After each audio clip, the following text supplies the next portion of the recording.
Hello and welcome to Sakshi TV. Prabhas కల్కి మీదున్న అంచనాలు అందరికీ తెలిసిందే.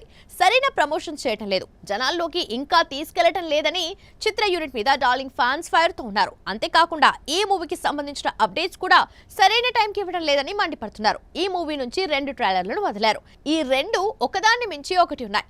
మరి ముఖ్యంగా శుక్రవారం రాత్రి వదిలిన రిలీజ్ ట్రైలర్ పూర్తిగా యాక్షన్ ప్యాక్డ్, ఫుల్ ఎమోషనల్ గా సాగింది. ఓవైపు రిలీజ్ కి సమయం దగ్గర పడుతుంటే కల్కి ప్రీ రిలీజ్ ఈవెంట్ పై మాత్రం మూవీ టీం ఎలాంటి క్లారిటీ ఇవ్వడం లేదు. నిజానికి ముంబైలో ఓ ప్రీ రిలీజ్ ఈవెంట్ ఇటీవల నిర్వహించారు. కానీ తెలుగు రాష్ట్రాల్లో ఓ భారీ ప్రీ రిలీజ్ ఈవెంట్ ప్లాన్ చేస్తుంది మూవీ టీం. ముందుగా అమరావతిలో ఇది నిర్వహించాలని అనుకున్నారట. కానీ ఆ తర్వాత హైదరాబాద్ లో ఏర్పాటు చేద్దామని నిర్ణయం మార్చుకున్నట్టుగా టాక్ నడిచింది. కానీ తాజా సమాచారం ప్రకారం ఇక ఎలాంటి ప్రీ రిలీజ్ ఈవెంట్ ను నిర్వహించకూడదని మూవీ టీం భావిస్తోందట. ఈ న్యూస్ సోషల్ మీడియాలో వైరల్ కావడంతో డార్లింగ్ ఫ్యాన్స్ హౌట్ అవుతున్నారు. ఇంత భారీ బడ్జెట్ తో తెరకెక్కించిన మూవీకి కనీసం ప్రీ రిలీజ్ ఈవెంట్ నిర్వహించకపోవడం ఏంటి అంటూ సోషల్ మీడియాలో పోస్టులు పెడుతున్నారు. కల్కి దేశ విదేశాల్లో రిలీజ్ కాబోతుంది. నేషనల్ వైడ్ గా ఈ మూవీ మీద ఫోకస్ ఉంది. కానీ బాలీవుడ్ బిగ్ సెలబ్రిటీలు, టాలీవుడ్ టాప్ స్టార్స్ ఈ కల్కి గురించి పట్టించుకుంటున్నట్టుగా లేదు.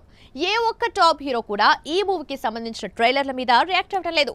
దుల్కర్, విజయ్ దేవరకొండ వంటి వారు స్పందించారు. ఈ ఇద్దరు కూడా సినిమాల్లో ఉన్నారన్న టాక్ కూడా వినిపిస్తోంది. మొన్నటి వరకు ఉత్తర పాత్రలో మృణాల్ అని అనుకున్నారు. కానీ మాళవిక నాయర్ను చూసి అంతా షాక్ అయ్యారు. విజయ్ దేవరకొండ, దుల్కర్ పాత్రలు ఉన్నాయో లేదో తెలియాలంటే ఇంకో 5 రోజులు ఆగాల్సిందే. ఇక సినిమా విడుదల దగ్గర పడుతుంది, కానీ ప్రమోషన్స్ మాత్రం స్పీడ్ పెంచడం లేదు. టీమ్ ఇంటర్వ్యూలు లేవు, ఈవెంట్స్ లేవు. నాగశ్విన్ మాత్రం ఏవో కథలు చెప్పేస్తున్నాడు.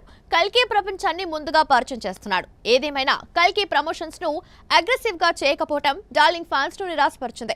అయితే ప్రమోషన్స్ గట్టిగా చేసి అంచనాలు పెంచేసి థియేటర్కి వచ్చిన ఆడియన్స్ ను నిరాశపరిచేలా చేయటం కంటే తక్కువ అంచనాలతో మంచి విజువల్ వండర్ ను ప్రజెంట్ చేయటం మేలని మూవీ టీం భావించి ఉండొచ్చు.